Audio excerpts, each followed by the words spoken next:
Pass అయిన తర్వాత intermediate లోపల అతను ఎంపీసీ తీసుకున్నాడు. మళ్ళీ నేను మ్యాథమెటిక్స్లో ఫెయిల్ అయిన ఉద్దేశంతో బాధపడలేదు. మ్యాథమెటిక్స్లో ఎంపీసీ తీసుకొని ఆ సబ్జెక్టు అంతు చూద్దామనే ఉద్దేశంతో దాంట్లో డీప్గా మంచిగా చదువుకొని కష్టపడి ఇంటర్మీడియట్ లోపల మంచి మార్కులతో పాస్ అయ్యాడు. తర్వాత డిగ్రీలో కూడా మ్యాథమెటిక్స్ యొక్క కష్టపడి నేర్చుకున్నటువంటి స్కిల్స్ వలన డిగ్రీలో కూడా మ్యాథమెటిక్స్ లెక్చరర్ ఆ క్లాస్కి రావాలంటే భయపడుతుండే, అన్ని క్వశ్చన్స్ అడుగుతుండే. ఎట్లా డెవలప్ చేసుకున్నాడు? అతనికి ఏం డౌట్ వచ్చినా కానీ టీచర్ని అడుగుతుండే. మ్యాథమెటిక్స్ చేసిన డిఓ గారికి, ఎంఈఓ గారికి, మిగతా అధ్యాపకులకి, ఇట్లా విచ్చేసిన 10th క్లాస్ స్టూడెంట్స్కి అందరికీ గుడ్ మార్నింగ్ అండి.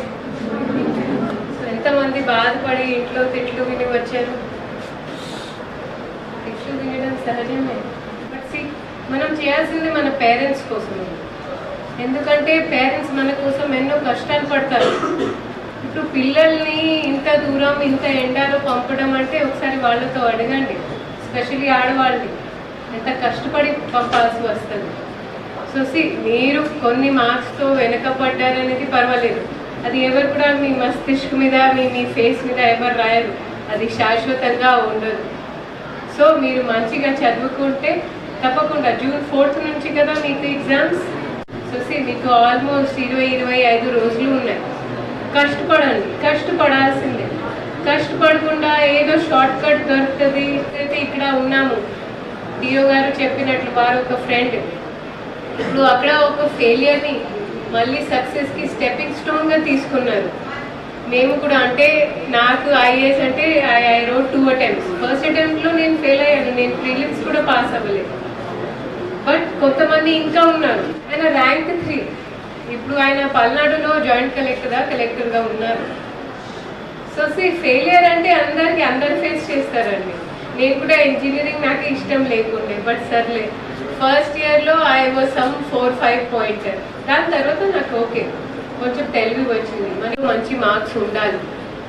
అదేవిధంగా మీకు ఇంకా మీ అందరు ఎంతమంది జాబ్ చేయడానికి ఇది 12th తర్వాత ఎంతమంది జాబ్ కోసం తయారు చేస్తారు?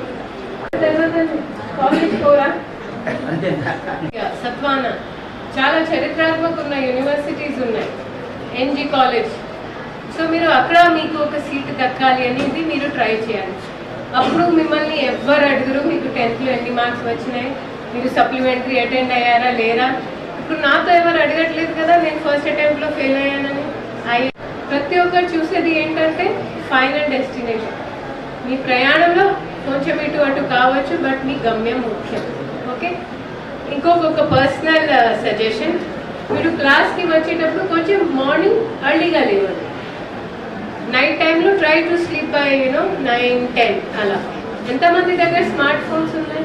టాపిక్ అయితే కొంచెం కష్టంగా అనిపిస్తుందో ఆ టాపిక్ని యూట్యూబ్లో చూడండి. అంతవరకే. మళ్ళీ మీరు ఏదో సినిమా చూడాలనుకుంటే ఈ చిన్న కష్టాన్ని పెద్ద ఎవరు గుర్తుపడరు. మీరు పైన ఇంకా ఉన్నత స్థాయికి వెళ్ళాలి. అండ్ మళ్ళీ డిఓ గారు ఓపెన్ స్కూల్ పరిస్థితి మన దగ్గర రాకుండా చూడాలి. అండ్ మీ అందరు సప్లిమెంటరీలోనే పాస్ అవ్వాలి అని కోరుకుంటూ I wish you all the very best. Morning try to get up little early. మంచిగా క్లీన్గా స్నానం చేసి కొంచెం తిని. ఓకే, ఇప్పుడు మీరు ఖాళీ కడుపుతో వస్తే మళ్ళీ వడ్డ దెబ్బతో బాధపడతారు. ఓకే, డ్రింక్ వాటర్, ORS, రాగి జావా, మీకు ఏది ఇష్టం ఉన్నా కొంచెం తినిరండి. అదర్వైజ్ మళ్ళీ ఇంకొక వ్యాధితో బాధపడతారు. Okay, and failure is nothing to be ashamed of.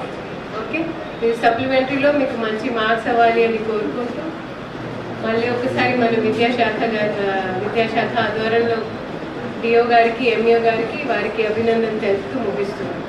చాలా సమర్థమైన టీం ఉంది మీకు. డిఓ గారు కూడా ఉంటారు, మన జిల్లా విద్యా అధికారి గారు. సో ఎలాంటివి పిల్లలకి డౌట్ ఉంటే వాళ్ళు దానికి వెంటనే సమాధానం చెప్తారు. ఫెయిల్ కావడంలో తప్పు ఏం లేదు, కానీ ఫెయిల్ అయిన తర్వాత మళ్ళీ కూడా నేర్చుకోకపోవడం అది పెద్ద తప్పు. స్మార్ట్ మధ్య పదార్థాలు కూడా అంటే ఈ జాబ్కి వచ్చిన తర్వాత మేము ఒక స్మార్ట్ మార్క్స్ అది శాశ్వతం.